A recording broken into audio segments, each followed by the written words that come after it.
também estou feliz por ele estar aqui. Enfim, por Seja tudo, bem-vindo. né? Como é o Porque nome do filho? Jó. Seja bem-vindo, Jó. Então, aí eu quero agradecer por tudo. Na verdade, não mereço o que tem acontecido de bom na minha vida, né? É o meu pedido Amém. nessa noite, meu agradecimento.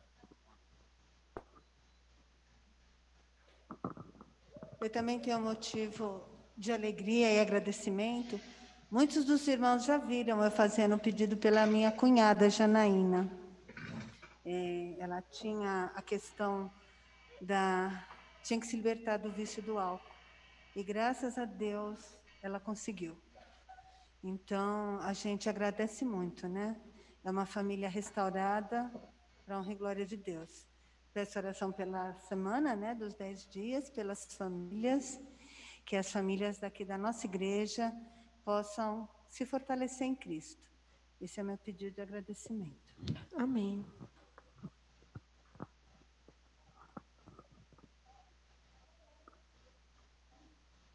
Mais algum pedido, agradecimento?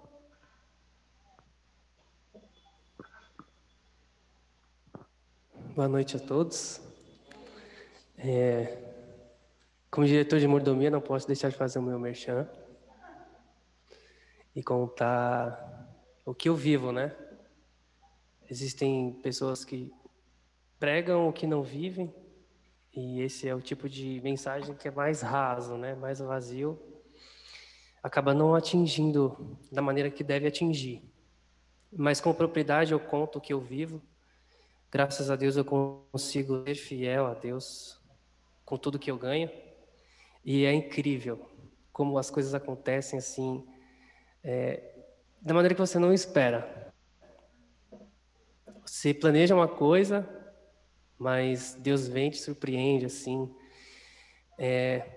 Para exemplificar, com a pandemia eu não consigo divulgar, né, o meu trabalho. Quando estava normal, eu conseguia entregar panfleto, cartão, oferecendo serviço. E agora ficou mais difícil. Mas graças ao bom Deus, eu sendo fiel a Ele, Ele é fiel a mim. E tá chovendo serviço lá no escritório. Amém. Tá vindo mais cliente de indicação, graças a Deus. E esse é meu motivo de agradecimento. Amém.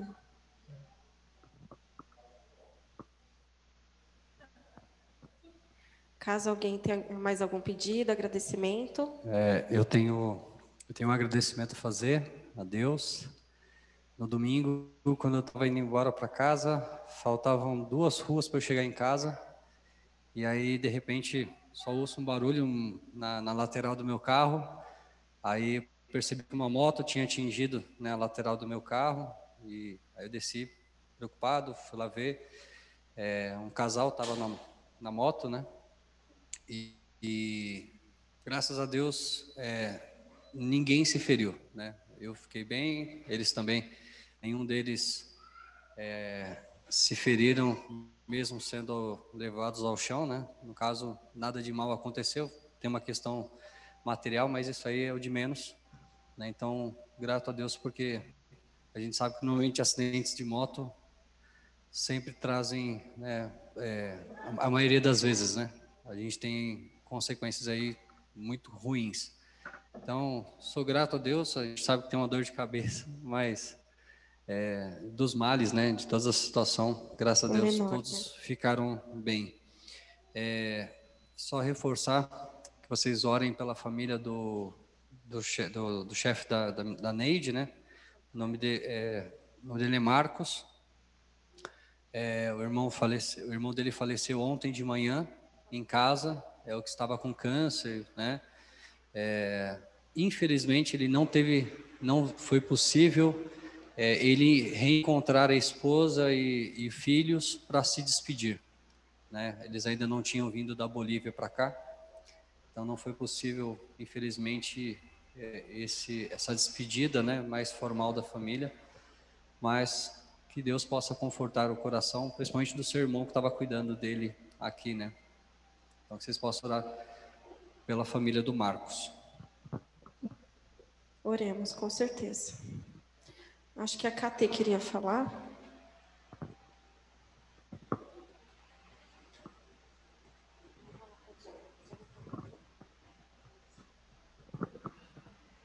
Boa noite. Eu só queria agradecer a Deus, né, por mais um ano aí. Hoje eu retornei ao meu trabalho presencial, então eu peço que os irmãos orem, peço proteção a Deus para que Ele nos proteja, para que esse vírus não venha atingir nossa família, né, e que dê tudo certo com a volta das nossas crianças à escola. Amém. Os irmãos que estão em casa também podem fazer pedidos, tá? Pelo Zoom. Joel. Eu também quero agradecer a Deus pela oportunidade de estarmos com vida, com saúde, né? E ser grato a Deus pelo teu amor e bondade, proteção. E pedido, eu queria que vocês orassem pela minha mãe, Maria da Conceição, não só aqui, mas nas suas casas.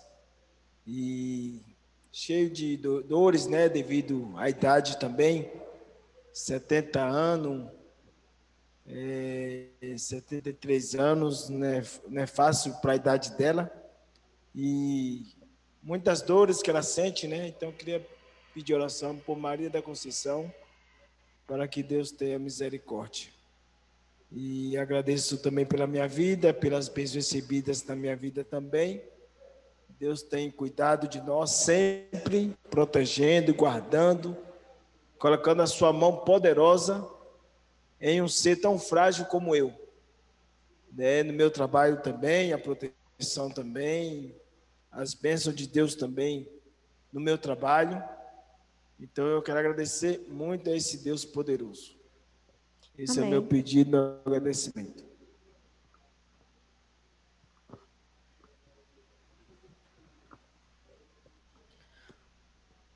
Não havendo mais pedidos, temos algum pedido de casa? Vamos aguardar aqui. Enquanto isso, eu quero agradecer a Deus também, porque estamos começando hoje uma jornada de 12 quartas-feiras. Excepcionalmente, em fevereiro serão 2 quartas, mas no restante do ano serão uma por mês, onde trabalharemos esse livrinho aqui, Propósitos, para sabermos mais qual o propósito de Deus para nós. Iniciaremos hoje com o pastor Hugo, que aceitou o convite.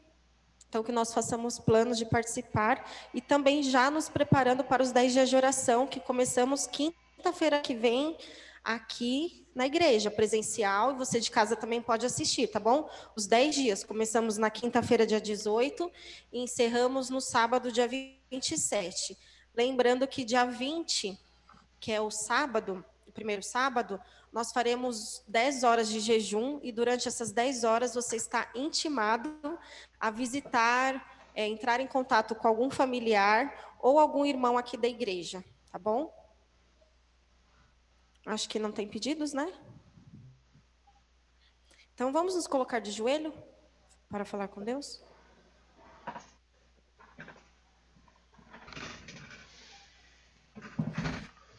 Santíssimo Deus, amado Pai, graças te damos, Senhor, porque o Senhor é bom e a sua misericórdia dura para sempre. Te agradecemos porque estamos aqui prostrados diante de Ti, entregando o nosso coração e nos arrependendo, ó Pai, pelos nossos pecados e falhas. Tantas coisas que, mesmo sem querer ou querendo, nós fazemos, falamos, pensamos, que te desagrada, Senhor. Tenha misericórdia de nós. Obrigada porque podemos abrir o nosso coração e fazer essas orações, Pai, a Ti, esses pedidos, agradecimentos. Alguns não foram feitos, mas o Senhor ouviu, Pai, eu tenho certeza. Agradecimentos pela fidelidade, pelas bênçãos, por o Senhor nunca deixar faltar o pão, proteção que o Senhor nos dá a cada dia. Assim como também pedimos conforto para famílias enlutadas, pedimos proteção para as nossas famílias, ó Pai. Todos os desafios dessa vida nós entregamos a Ti. Esteja com o pastor Hugo, que vai trazer a mensagem essa noite, esteja com cada família também, que o Senhor possa estar visitando os lares nesse momento, dos nossos irmãos que estão assistindo de casa. Não somos dignos de nada, mas tudo te pedimos, agradecemos, no nome santo de Jesus. Amém. Amém, Senhor. Amém.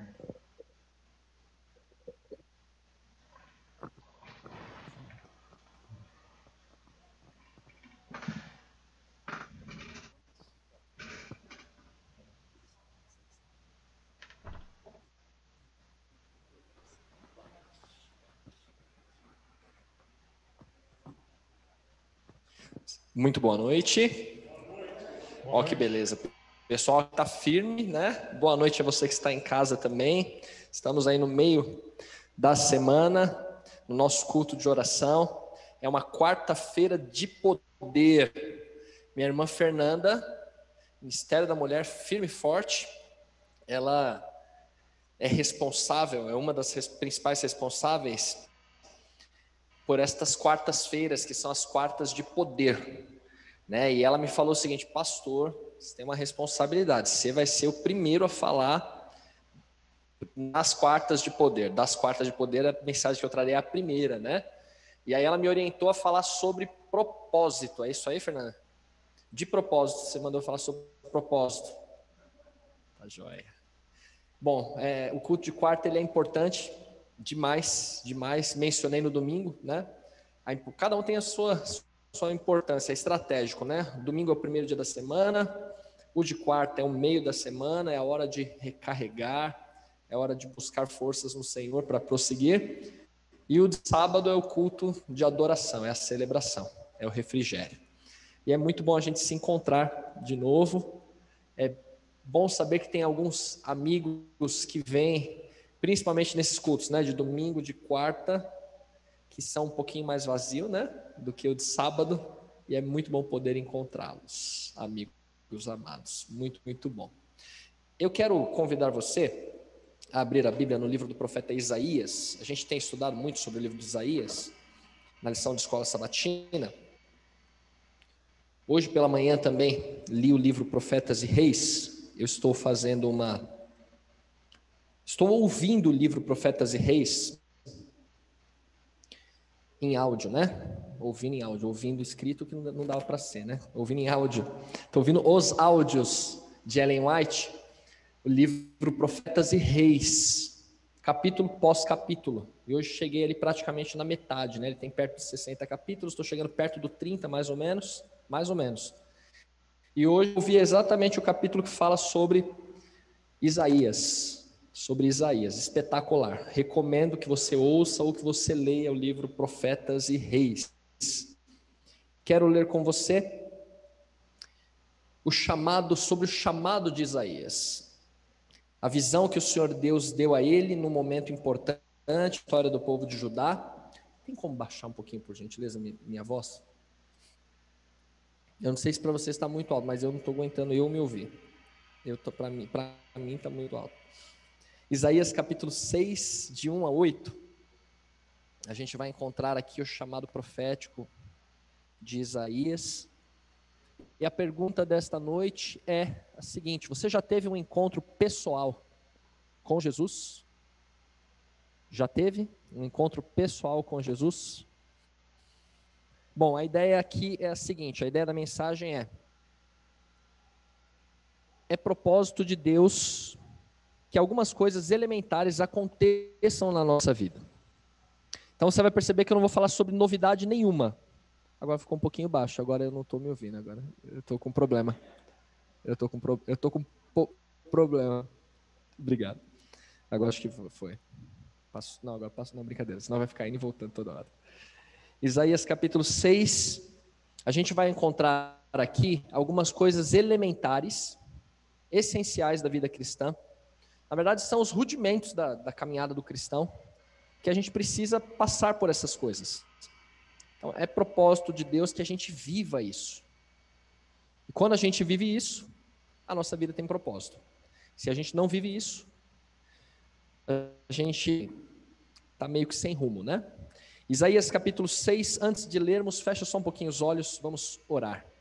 Querido Deus e Pai, peço ao Senhor, por favor, a direção do seu Santo Espírito, na pregação de sua palavra nesse momento, que o Senhor fale e que todos nós tenhamos um encontro com o Rei dos Reis e Senhor dos Senhores, o nosso Salvador, Jesus Cristo. Eu oro em nome de Jesus. Amém. Amém. Isaías capítulo 6, acompanhe por favor a leitura a partir do primeiro verso. O texto diz assim: no ano da morte do rei Uzias, Isaías no caso, vi o Senhor, assentado sobre um alto e sublime trono, e as abas de suas vestes enchiam o templo. Serafins estavam por cima dele, cada um tinha 6 asas. Com 2 cobria o rosto, com 2 cobria os seus pés, e com 2 voava. E clamavam uns para os outros, dizendo: Santo, Santo, Santo é o Senhor dos exércitos, toda a terra está cheia de sua glória. As bases do limiar se moveram à voz do que clamava, e a casa se encheu de fumaça. Então disse eu: ai de mim, estou perdido, porque eu sou um homem de lábios impuros, habito no meio de um povo de impuros lábios, e os meus olhos viram o Rei, o Senhor dos exércitos. Então um dos serafins voou para mim, trazendo na mão a brasa viva que tirara do altar com uma tenaz. Com a brasa tocou a minha boca e disse: eis que ela tocou os teus lábios, a tua iniquidade foi tirada e perdoado o teu pecado. Depois disto, ouvi a voz do Senhor que dizia: a quem enviarei e quem há de ir por nós? Disse eu: eis-me aqui, envia-me a mim. Eu acho que é interessante, a título de introdução, a gente responder uma pergunta aqui, que é a seguinte: quem foi que Isaías viu, afinal de contas? Quem foi que Isaías viu?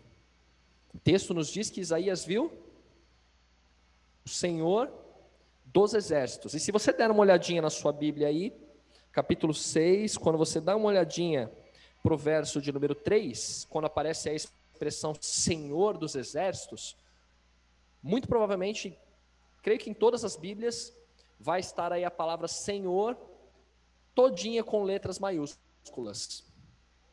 Não é assim que está na Bíblia aí?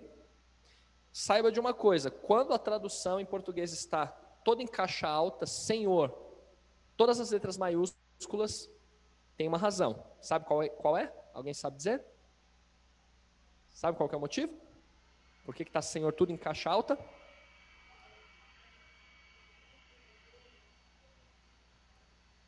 Uma referência ao grande Deus, no caso? Seria isso?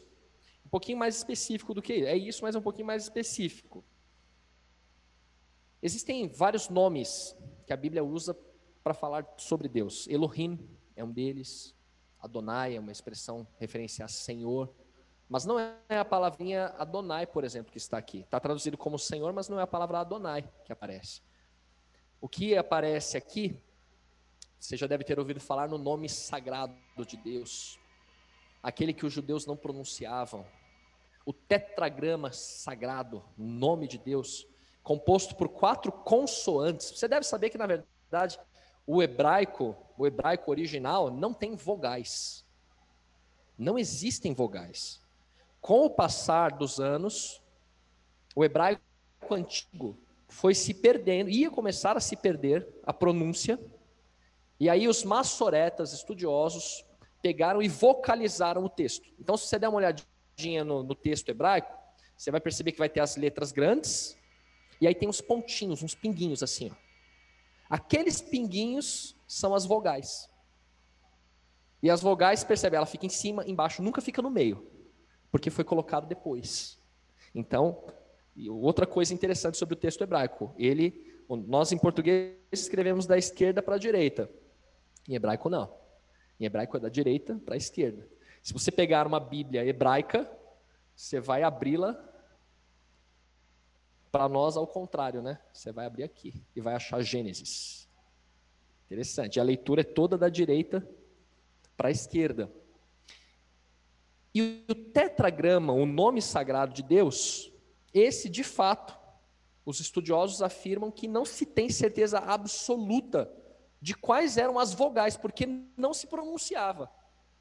Era um nome que era evitado pronunciar, considerado um nome santo, sagrado de Deus. Então, de fato, se perdeu. Mas as consoantes nós temos. Se a gente transliterar para o português, seria YHWH. YHWH. Que palavra é essa? E aí, vocalizando, alguns estudiosos disseram que seria Yehová. Y-E-O-H-V-A-H. Jeová. Jeová. Jeová. Inclusive é uma religião chamada os Testemunhas de Jeová. Mas há um grupo maior de estudiosos que afirma que na verdade não é Jeová, que é Yahvé ou Javé.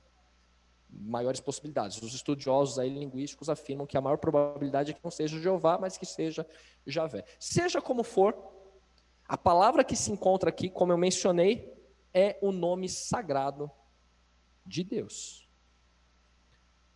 E Isaías viu o Senhor dos Exércitos. Ele viu Jeová ou Yahvé. Quem é essa pessoa? Tem uma afirmação muito interessante que a gente encontra mais à frente na Bíblia, que eu acredito que é categórica, para que a gente saiba uma coisa. Abre aí, por favor, em João, capítulo 12. Evangelho de João, capítulo de número 12. Eu falei que é a título de introdução, então deixa eu acabar, que essa introdução já está ficando muito longa, né?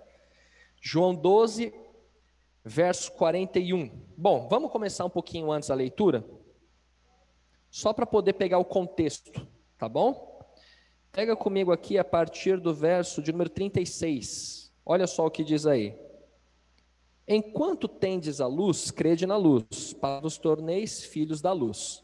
Jesus disse estas coisas e retirando-se, ocultou-se deles. Então perceba que é uma narrativa, está falando sobre Jesus, Jesus vai de cena. Agora perceba a continuação. Agora quem vai continuar narrando é João, o evangelista. Verso 37, olha só o que ele vai dizer. E embora tivesse feito tantos sinais na sua presença, não creram nele. Quem é o nele aqui? Quem é o nele? Esse pronome aqui, nele, está falando de quem? De Jesus, certo? Por isso que a gente começou lendo o verso anterior para saber de quem está falando. Então está falando de Jesus. Acompanha comigo a leitura. Verso 38, para se cumprir a palavra do profeta Isaías, que diz, Senhor, quem creu em nossa pregação e a quem foi revelado o braço do Senhor. Verso 39, por isso não podiam crer, porque Isaías disse ainda, cegou-lhe os olhos, endureceu-lhes o coração, para que não vejam com os olhos, nem entendam com o coração, e se convertam e sejam por mim curados. Se você continuasse a leitura lá de Isaías 6, a gente parou no verso 8, você ia ver que aparecem essas exatas palavras. Quando Isaías fala, eis-me aqui, envia-me a mim, aí Deus diz, vai e prega, não é? Mas o povo vai ver e não vai perceber, vai ouvir e não vai entender. É exatamente o que está escrito aqui. Então, ou seja, é uma referência a Isaías 6. Agora, olha só o que vai ser dito no verso 41. Isto disse Isaías, porque viu a glória dele e falou a seu respeito. Quem é o dele aqui? Jesus. E o texto está dizendo que Isaías viu a glória de quem? De Jesus, mas espera um pouquinho. Quando a gente leu Isaías 6, o texto disse que Isaías viu quem? Yahvé, o Senhor dos exércitos, o Deus Todo-Poderoso. Claramente, João 12, 41 está afirmando uma coisa para você e para mim. Jesus é Javé, Jesus é Jeová, Jesus é Deus. Jesus é Deus, categoricamente. Para quem não acredita nisso, para quem entende que Jesus não é Deus, teria que jogar fora João 12, 41 e Isaías 6. Porque Isaías 6 diz que Jesus viu Deus. E João 12, 41 está dizendo que quem Isaías viu, a glória de quem Isaías viu foi de Jesus. Pergunto de novo, você já teve um encontro com Jesus? Isaías teve e a gente agora vai aprender algumas coisas com ele. Note que o texto diz que isso aconteceu no ano da morte do rei. Qual era o rei mesmo?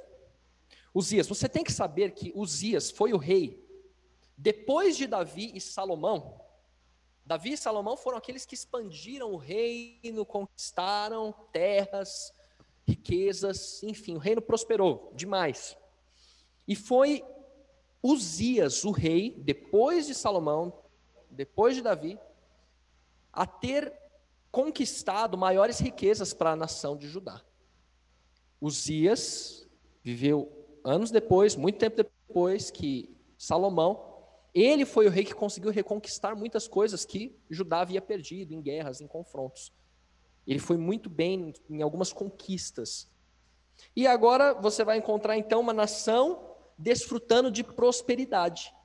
Judá estava vivendo uma época de muita prosperidade material. Porém, quando você observa o livro de Isaías, desde o primeiro capítulo, você vai ver que essa prosperidade era só material. Porque espiritualmente falando, eles estavam mal. O próprio Uzias, você deve se lembrar que ele se tornou leproso porque ele entra no santuário e ele quer fazer o trabalho do sacerdote e recebe o castigo na mesma hora. Então o rei, ele dá uma apostatada. A nação estava seguindo a mesma linha. Agora o que é interessante é que quando você lê o livro do profeta Isaías, antes de chegar no capítulo 6, você vai encontrar Isaías dizendo que o povo orava, o povo dava ofertas, o povo ia ao templo, o povo guardava o sábado. Mas o que tem de errado com a vida deles? É que eles oravam, mas as suas mãos estavam cheias de pecado. Eles devolviam ofertas, mas eles oprimiam os pobres. Eles guardavam o sábado, mas durante a semana inteirinha eles praticavam o mal. Ou seja, apesar de irem ao templo, eles não viviam como verdadeiros filhos de Deus. Então, o retrato pintado por Isaías, o quadro pintado por Isaías é de uma nação que servia aos bens materiais. Vocês começam a ficar assustados quando eu começo a suar muito, né? É que eu esqueci o lencinho, aí se torna desesperador olhar para mim, mas eu suo o tempo todo, é normal, tá? Fiquem tranquilos, obrigado. Bonitão. Então quer dizer que o grande problema da nação de Judá era espiritual. Ou seja, exteriormente, para quem olhasse, parecia que eles eram fiéis, mas não eram. E aí tem algumas coisas hoje que a gente muitas vezes pensa que são evidências de fidelidade, evidências de cristianismo. E muitas delas são, porque a Bíblia diz, pelos seus frutos os conhecereis. Eu vou falar alguma coisa aqui que muitos vão me bater no que eu vou falar para vocês. Qual é o melhor tipo de alimentação que existe? Qual é? É o vegetarianismo. Sim ou não? Qual é o dia de guarda? Sábado. Né? Então, estou pegando algumas coisas bem básicas aqui. Mas você sabia que é possível ser vegetariano e ser ruim como o diabo? Hitler, dizem que ele era vegetariano. E era ruim como o diabo. Então, eu estou exemplificando aqui para vocês compreenderem que não são apenas atos exteriores. Tem que ver com o coração. Tem que ver com o coração. O grande problema de Judá é que eles aparentavam piedade, eles aparentavam cristianismo, mas de fato eles não viviam. E Deus, ele é muito duro, ele é muito severo. Já no primeiro capítulo ele começa repreendendo, dizendo assim, olha, o boi conhece o seu possuidor. Os animais sabem quem são os seus donos, mas meu povo não entende. O meu povo não serve a Deus, meu povo não tem entendimento. Vocês são demais, hein? Obrigado. Vocês são demais, obrigado. O meu povo não entende. E agora em Isaías capítulo 6, qual que é a cena? Tenta imaginar comigo que cena espetacular. Isaías tem uma visão do lugar santíssimo do santuário.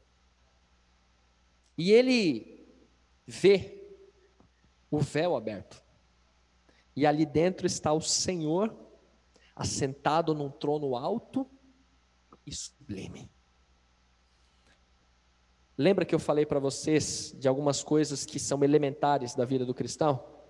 Primeira coisa que acontece aqui quando a gente olha para esse texto. Isaías tem um encontro com Deus. E quando Isaías tem um encontro com Deus, o que é que ele percebe? Primeira coisa, que Deus está no trono. Você já reconheceu que Deus está no trono e que Ele governa? Já reconheceu isso? Você já reconheceu que Deus está no controle de todas as coisas? Já reconheceu que o mundo pode estar uma loucura, as pessoas correndo de um lado para o outro, parece que tudo vai se acabar. Mas existe um Deus que não perde o controle da situação e que está no controle, que está regendo todas as coisas. Agora imagina um rei desesperado, né, correndo de um lado para o outro. Até a coroa cai. Um rei não pode fazer isso. O rei ele tem que ficar com a cabeça ereta, né? O nosso Deus, ele está no controle, queridos. E ele governa todas as coisas. Ele não perdeu o controle. Agora, sabe qual que é a maior loucura do ser humano? É quando o ser humano tira Deus do controle de sua vida. Isaías capítulo 1 diz que os animais não fazem isso. Eles reconhecem quem é o seu Senhor. E você e eu. Será que Deus é Ele quem governa? Quando você tem um encontro real com Deus, a primeira coisa que você reconhece é Deus quem está no controle. É Deus quem tem que estar no controle da minha vida, da sua vida. Agora, quando Isaías tem um encontro com Deus, tem uma segunda coisa que ele percebe impressionante. Isso tem que acontecer com você e comigo também. Isaías, ele vê os anjos serafins ao redor do trono de Deus. Quantas asas tinham esses anjos mesmo? 6 asas. Com 2 cobriam o rosto, com outras 2 cobriam os pés e com outras 2 voavam. Anjos espetaculares, sim ou não? O texto diz que eles diziam: Santo, Santo, Santo é o Senhor dos exércitos, toda a terra está cheia de sua glória. Aí o texto vai dizer assim, ó, que as bases do limiar, as bases do lugar, os alicerces do lugar tremeram. A voz do que clamava. O som da voz de um deles fez com que o lugar tremesse. Poderoso ou não esse anjo? Demais, né? Demais. E como é que ele está diante de Deus? Cobrindo o rosto e os pés. Se sentindo, ó, pequenininho. Agora imagine quem é Deus. A santidade de Deus. A pureza de Deus. Quando o homem tem um encontro com Deus, reconhece que Deus é santo. Reconhece que Deus é puro. E agora vai vir um próximo estágio, imediatamente. A partir do momento que você se encontra com Deus e percebe o quanto Ele é puro, o quanto Ele é santo, um choque acontece. Porque agora você que acabou de olhar para Deus e viu o quanto Ele é santo, o quanto Ele é puro, você dá uma olhadinha para si mesmo. O que foi que Isaías fez? Como que foi? Eu imagino Isaías se encolhendo assim, ó, até evitando olhar, cobrindo o rosto. E ele disse: ai de mim, estou perdido. A palavrinha que, o termo usado aqui, estou perdido, é o verbo damar, em hebraico, que significa o seguinte: eu vou ser fulminado aqui agora. Eu não sei você, mas assim, eu acredito que muitos, especialmente os mais jovens, têm a mente meio hollywoodiana, né? A mente da Marvel. Sabe aquelas cenas assim, daqueles filmes de pessoas se desintegrando? Sabe? A pessoa assim, é fulminada, é desintegrada, as partículas assim, ó, se espalham e a pessoa desaparece. Já viu? Já viu esse tipo? Você consegue imaginar essa cena? A palavrinha dá mais ou menos essa ideia. Ai de mim, eu vou ser fulminado. Eu vou ser aqui destruído, desintegrado. Vou ser desintegrado. Quando o homem olha para Deus, ele vê que Deus é santo, mas quando ele olha para si mesmo, ele vê que ele é pecador e que ele não merece estar na presença de Deus. Aqui tem algo muito evidente. Quanto mais perto você estiver de Cristo, mais você terá uma noção do quanto você é pecador. Quanto mais perto você e eu estivermos de Cristo, mais a gente vai perceber. A ideia é mais ou menos assim, sabe quando você varre? Você varre a casa, você coloca o lixo em cima da pá, imagina bastante poeira, bastante pó. Aí você vai com a pá e despeja no lixo, certo?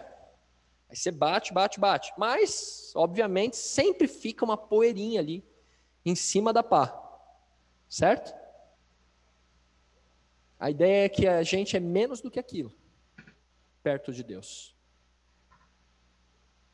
Então a sensação que Isaías tem é muito clara: eu vou ser destruído. Como nós já conversamos aqui, algo assim, ó: Senhor, sê propício a mim, pecador, senão eu vou ser fulminado, senão eu vou ser destruído. Isaías clama por misericórdia, por graça, dizendo: eu vou ser destruído. Se o Senhor não fizer alguma coisa por mim, não vai sobrar nada de mim aqui. Quando o homem tem um encontro consigo mesmo, ele percebe o quanto ele é pecador e carente da graça de Deus. Pergunto para você: você já teve um encontro com o Senhor Jesus Cristo? Porque quando o homem olha para si mesmo, ele reconhece o quanto é pecador. Quanto é pecador. O homem se encontra com Deus, percebe que ele está no controle, percebe que ele é puro. Agora o homem tem um encontro consigo mesmo e nota o quanto é pecador e o quanto está perdido. Se parasse por aí, já era para nós. Mas existe um Deus amoroso, gracioso, que ao ver os filhos dele nessa condição de extrema vulnerabilidade, ele vem ao nosso encontro. E é por isso que o texto diz que Deus, ele manda um anjo, um desses anjos, ele vai até o altar, ele pega uma brasa viva com uma tenaz. Teve a curiosidade já de pesquisar o que é uma tenaz? Uma tenaz é tipo um alicate, né? Imagina um alicatão assim, para pegar aquela brasa quente, e aí ele toca no lábio de Isaías e diz: o teu pecado foi perdoado e a tua iniquidade foi tirada. Amém. Quando o Senhor Deus vem ao encontro do homem, primeira coisa que ele faz, quando o homem reconhece o seu pecado diante do Senhor, primeira coisa que o Senhor faz, o Senhor nos perdoa. Amém. O Senhor nos limpa, o Senhor nos purifica, o Senhor possibilita que a gente possa desfrutar da sua presença, porque ninguém em pecado pode desfrutar da presença de Deus, queridos. E a gente sabe que perdão e graça só é obtido por meio de Jesus Cristo. Imagine a cena. O Senhor Jesus Cristo, é Ele quem está no trono.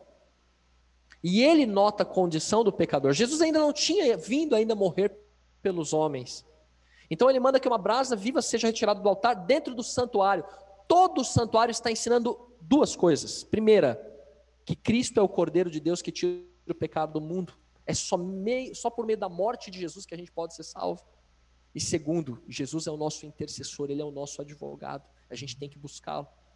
Então, Cristo, Ele usa esse símbolo do anjo tocando com uma brasa o lábio de Isaías para representar isso. De que o pecado de Isaías foi perdoado pelo sacrifício dele mesmo, que ele realizaria anos depois. E agora, queridos, vai acontecer algo muito interessante. Quando o texto diz: teu pecado foi perdoado, a tua iniquidade foi tirada, Deus está dizendo o seguinte: eu te perdoei e eu estou te capacitando para viver uma vida de pureza, para buscar santidade, para buscar pureza. E aqui eu acho que cabe uma pergunta também: o que é que você e eu temos buscado? É puro ou é impuro? O que é que você e eu temos procurado viver? Num ambiente puro ou num ambiente de impureza? O que a gente tem mandado para dentro da nossa mente, para dentro do nosso coração? Do que a gente tem se alimentado?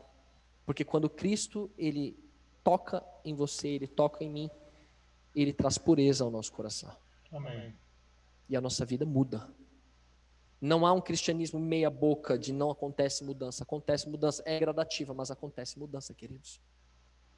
E por último, agora Deus, depois de ter perdoado, depois de ter transformado a vida de Isaías, agora vem a pergunta, né? Deus pergunta assim: e agora? A quem enviarei? E aqui outro texto que apoia a Trindade, mostrando que Deus é mais de uma pessoa. E quem há de ir por nós? Pai, Filho e Espírito Santo conversando. Perguntam: quem nós vamos enviar? Quem há de ir por nós? Pronta a resposta de Isaías é: Eis-me aqui, envia-me a mim. Quando Deus tem um encontro e perdoa o pecado do pecador, Deus nos chama para sermos testemunhas dele, testemunhas do seu amor. E eu fico pensando, queridos, que quando eu não dou testemunho do amor de Deus, é porque eu ainda não tive um encontro com o Rei. Porque é impossível ter um encontro com aquele que tem as mãos furadas, aquele que tanto nos amou, e não falar do amor dele para as pessoas. É impossível ter recebido um presente tão grandioso quanto esse, que é a salvação em Cristo Jesus, o perdão de todos os pecados, ser retirado das trevas para a luz e ficar escondendo. É impossível. Então fica aqui um teste, claro. Se eu tive um encontro com o Rei, obviamente eu serei uma testemunha. Se eu não testemunho, é por quê? Porque eu não sou uma testemunha, porque eu não vi, porque eu não tive um encontro com o Rei. Então, quando eu tenho um encontro com o Rei, eu percebo que Ele está no controle. Eu percebo que Ele é santo, Ele é puro.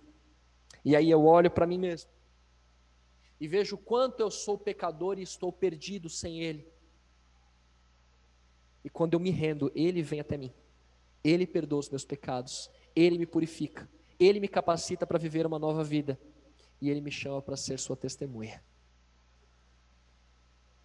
Deseja você ter esse encontro com Deus? Deseja você ter esse encontro com o Rei?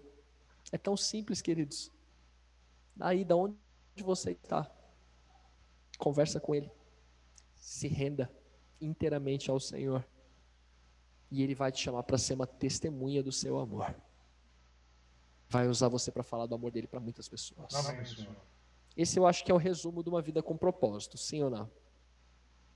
Vamos orar? Querido Deus, por favor, queremos ter esse encontro como Isaías teve com o Rei dos Reis e Senhor dos Senhores. Queremos contemplar a sua glória, ó Deus, mas nós somos pecadores. Então, por favor, alcança o nosso coração nesse momento. Sonda o nosso ser, ó Deus, e perdoa o nosso pecado.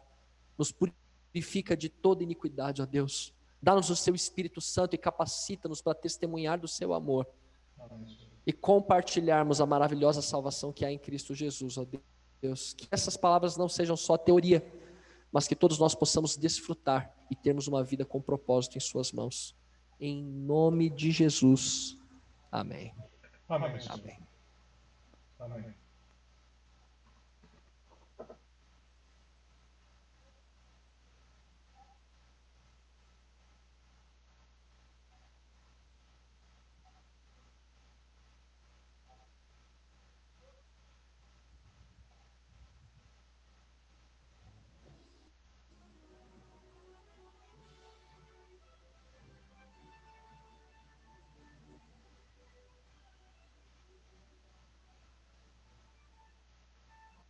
Amém, Senhor.